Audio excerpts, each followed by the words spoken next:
Donc la gestion forestière en fait consiste à régénérer la forêt par voie naturelle ou par voie artificielle, par plantation, jusqu'à la récolte de l'arbre.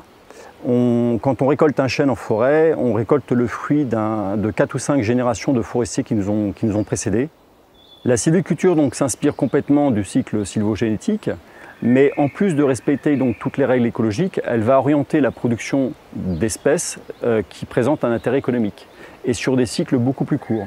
On va essayer de produire du chêne sur une durée de 120 à 150 ans, alors que le chêne, naturellement, il va pousser jusqu'à 600, 700 ans.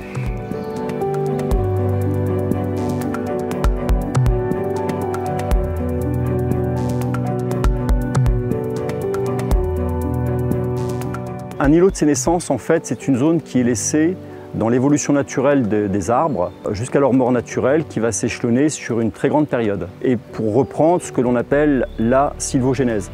Un îlot de sénescence ne doit pas être confondu avec un îlot de vieillissement. L'îlot de sénescence, lui, c'est complètement différent.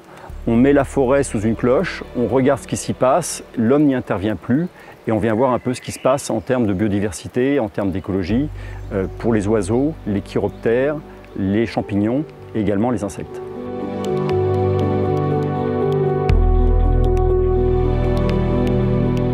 On part déjà d'un capital qui est quand même extrêmement important sur le plan de la biodiversité, où on a des arbres morts qui sont à la fois morts sur pied et morts au sol. Ce bois mort, il est extrêmement important. Son rôle est pris en compte dans la gestion forestière depuis une vingtaine d'années. Il faut bien distinguer le bois mort sur pied du bois mort au sol, où là on va retrouver des cortèges d'espèces qui vont être totalement différentes.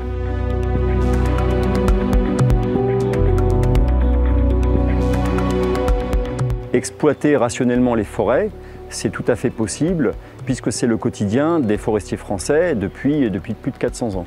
Au fur et à mesure que ces arbres vont vieillir, ces arbres vont grossir et on va avoir l'apparition de nombreux habitats, de nombreux micro-habitats qui vont se développer.